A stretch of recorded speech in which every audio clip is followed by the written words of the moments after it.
Salut les moncuniers, j'espère que vous portez bien les gars. Manchester United s'est encore une fois incliné en première ligue. Je pense que c'est la troisième défaite donc sur les 9 journées que Manchester United s'est encore donc incliné 2 buts à 1 sur la pelouse de West Ham. Et le moins que l'on puisse dire les gars, c'est que United encore une fois a plus ou moins montré d'après Erik ten Hag du beau football lors des 45 premières minutes, mais a encore sombré lors de la seconde période parce qu'on ne sait vraiment pas ce qui se passe avec Manchester United. Et en même temps, les gars, est-ce donc la fin pour Erik ten Hag? Parce que là, je pense que lui, son heure est en train de passer. Malheureusement, celui qui était attendu comme le Messi de Manchester United, malheureusement, n'a pas pu réussir à faire grand chose. Et là, il se voit vraiment sur le banc éjectable du projet de Ineos, étant donné que là, les hommes d'affaires sont là pour avoir leur plus-value et en même temps se faire littéralement du chiffre. Parce que s'il n'y a pas de chiffre, je ne pense pas que Erik ten Hag ou encore Manchester United pourra être là où il veut être ou encore retrouver son passé d'antan. Eh bien les gars, pour revenir sur ce début de Manchester United, là, on va tout d'abord commencer par la composition de Erik ten Hag, parce que on le sait tous, c'est devenu un secret de polichinelle. Erik ten Hag fait littéralement commencer son gardien préféré, son petit poulain André Onana dans un 4-2-3-1. La défense c'est carrément ses petits poulains. À l'exception de Dalo qui, ma foi les gars, a sorti un match vraiment pourri. C'était vraiment pas le Dalo que l'on a l'habitude de voir, ou du moins que l'on a vu la saison dernière. Donc on ne sait vraiment pas ce qui arrive à Manchester United, ou du moins aux joueurs de Manchester United, parce que lorsqu'ils sont avec ce club-là, malheureusement ils n'arrivent pas à être tranchants, ils n'arrivent pas à performer, soit dans soit comme leur ancien club, pour ceux-là qui sont arrivés il y a un an, ou soit même les nouveaux arrivés, donc en l'occurrence voilà Zirkzee ou encore Mason Mount, ou même leurs performances qui sont mis en lumière du côté de leur sélection nationale. Parce que oui, les gens comme Bruno Fernandes, les gens comme Dalo, à chaque fois qu'ils jouent pour le Portugal, je pense que bon, peut-être qu'ils se sentent un peu plus libérés qu'à Manchester United, parce que ils sont des joueurs plus ou moins au-dessus de ceux-là. Je ne sais pas si c'est parce que la pression est peut-être énorme, mais le poids de Manchester United, ça se sent que ça pèse vraiment sur ces joueurs-là. Pour moi, Dalo n'a pas fait un très grand match. D'ailleurs, son raté, voilà, c'est toujours là.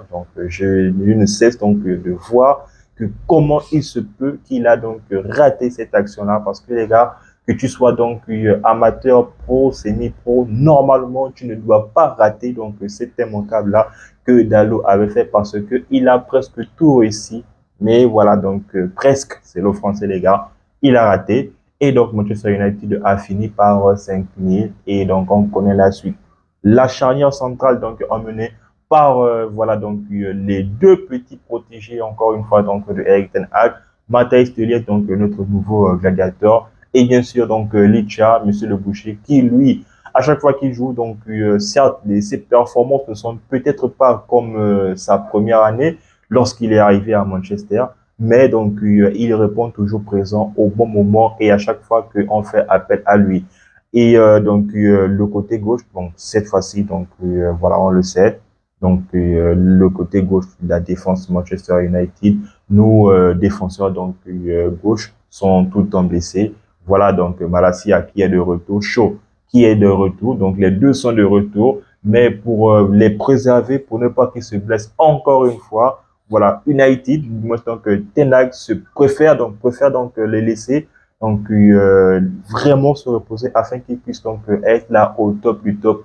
Mais reste à savoir si lorsqu'ils vont venir, ils auront vraiment cet apport-là qu'ils avaient lorsque ces derniers leur pouvaient jouer, lorsqu'ils étaient vraiment en forme, surtout, voilà, surtout Luke Shaw.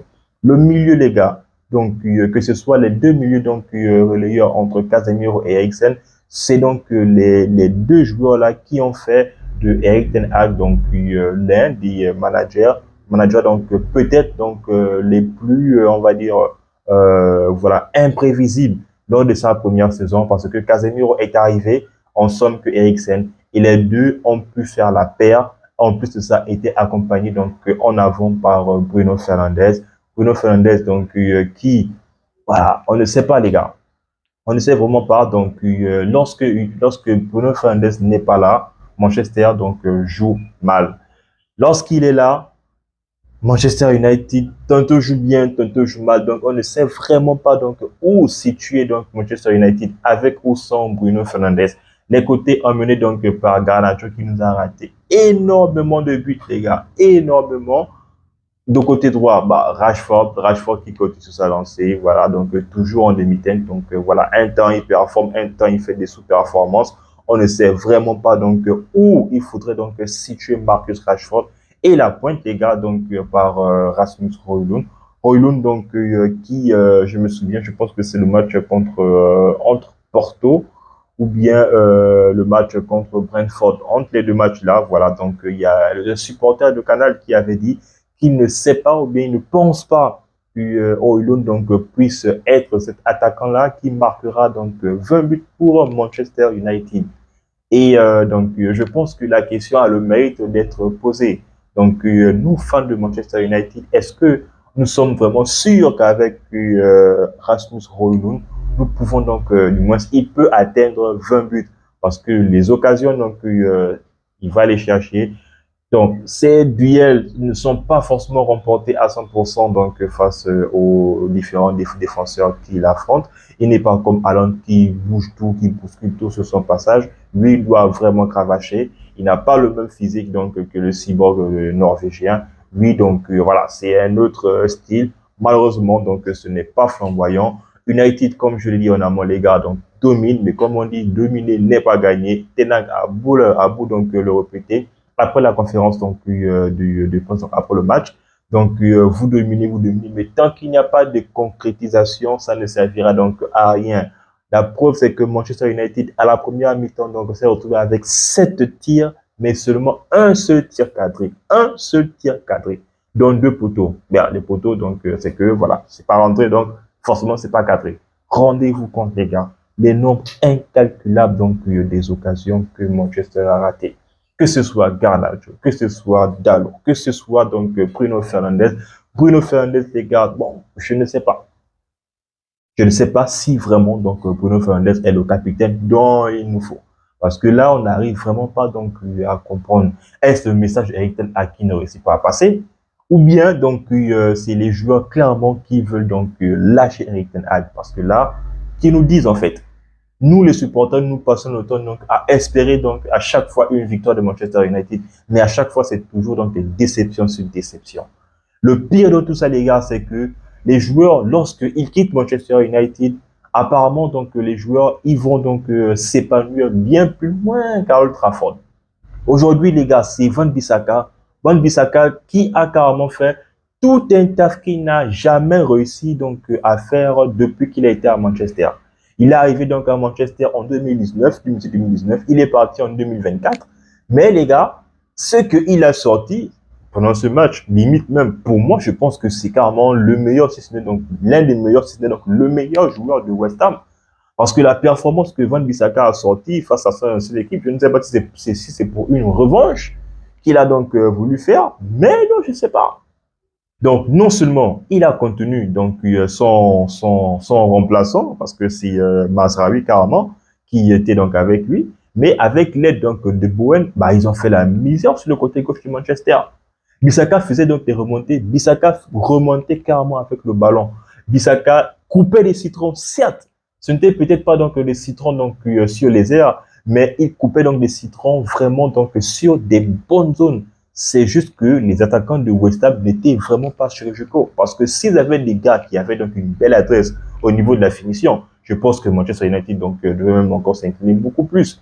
Et aussi parce que en première mi-temps donc Manchester a vraiment donc eu la même mise sur le match. Mais en seconde période, les gars ont su jouer sur leur domaine, c'est-à-dire sur le physique. Parce que ce soit donc Michael Antonio, que ce soit donc Soucek, que ce soit donc Paqueta ou encore ils ont un milieu là. hormis le petit qui est rentré, qui a fait mal à Manchester United, là, donc Summerville. Donc, physiquement, les joueurs de Manchester United, ce n'était pas ça. Ils ont été bouffés. Hormis Casemiro, donc, qui essayait donc de montrer que oui, effectivement, lui, c'est un guerrier. Mais les gars, Manchester United, physiquement, au milieu de terrain, s'est fait littéralement bouffer. Rashford sort, c'est déjà donc de bon augure. Le plus important, c'est que Ten Hag se rend compte que, Rashford n'est pas forcément donc celui dont il faut absolument compter. Et là, il le fait sortir. Même si donc ces remplaçants ne sont pas aussi donc convaincants, mais on se dit, limite donc personnellement, je me dis que c'est déjà bon qu'il le fasse sortir parce que son match n'était pas plaisant. Il n'a pas apporté grand-chose. Rashford donc n'est pas tranchant. Lui aussi, il faudrait qu'il se pose la question donc s'il veut vraiment finir sa carrière à Manchester United. Est-ce vraiment donc le Rashford qu'on a connu lors de ses débuts, lors de son éclosion? Je ne pense pas. Est-ce qu'il veut vraiment terminer à Manchester United? Ça, il n'y a que lui-même qui le sait. Donc, les gars, Manchester United s'incline encore une fois, les gars, donc 2 buts à 1. Là, je pense qu'on était 11e, je pense qu'on va descendre, donc je pense 13e ou 14e.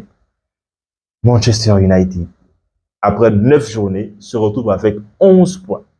11 points, les gars, sur 27. Quelle honte de la part de Manchester United. Quelle honte de tous les joueurs qui, voilà, donc, rehaussent prennent la peine de vêtir, voilà, donc, ce maillot emblématique-là, mais qui, malheureusement, ne réussit pas, donc, à ramener cette gloire dans le temps, même si on le sait tous que c'est vraiment difficile. Mais il est vraiment inconcevable qu'à chaque fois qu'un entraîneur arrive, chaque saison, c'est la même chose. United va revenir. On se dit qu'United va revenir. Malheureusement, ce n'est que des déceptions sur des déceptions. Donc, Erik ten Hag est sur un siège éjectable. Va-t-il être licencié sur les prochaines heures? Ça, on ne sait pas. C'est la direction qui a donc le dernier mot.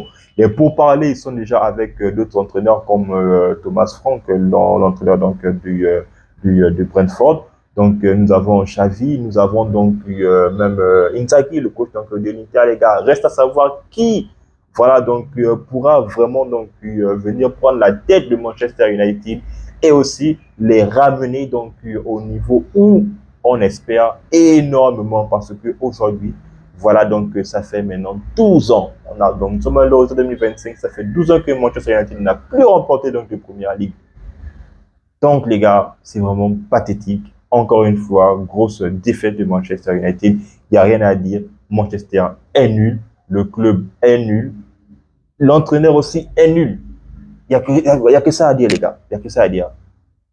Donc, c'était le petit débrief de, voilà, la défaite de Manchester United. Puis donc de Summerville. Après donc le bon travail de Bowen. Et aussi, n'a pas oublié, les gars, juste pour revenir, pour le penalty. Un penalty qui, je pense quand même, donc, pour moi, je pense qu'il n'y a pas penalty. Je pense. Il n'y a pas penalty. Mais donc, ils ont décidé, VAR a décidé qu'il y a penalty. Delirte a beau se fâcher. La décision est prise. L'arbitre, c'est lui qui a le dernier mot. Voilà. Il y a eu donc tellement donc du grabuge sur les pauvres pieds de Danny Ings. Il a causé un penalty. Le penalty a été transformé par le capitaine Bowen. Bah, voilà, eux, ils ont été plus tranchants. Ils ont concrétisé leur action, chose que Manchester United n'a pas réussi à faire. On aura beau le rappeler, le plus important, c'est qu'à la fin, il y ait donc soit 3 points, soit 1 point ou soit 0 point. Ici, United a pris 0 point, donc c'est United les nuls. Voilà les gars, en un mot, donc nul. Le début de Manchester United contre West Ham se solde par une défaite encore une fois. Et donc les gars, si vous avez aimé la vidéo, voilà, donc là, les gars, les voisins donc les voisins sénégalais donc sont déjà en train de faire leur concert. Donc si vous avez aimé, donc n'hésitez pas à le dire en commentaire qui donc pour vous devrait donc quitter donc le club. Et moi donc encore une fois, je me ferai donc un plaisir donc de vous lire. On est dans les gars, bah on s'abonne et puis merci aussi d'être arrivé jusque là. On est ensemble les gars.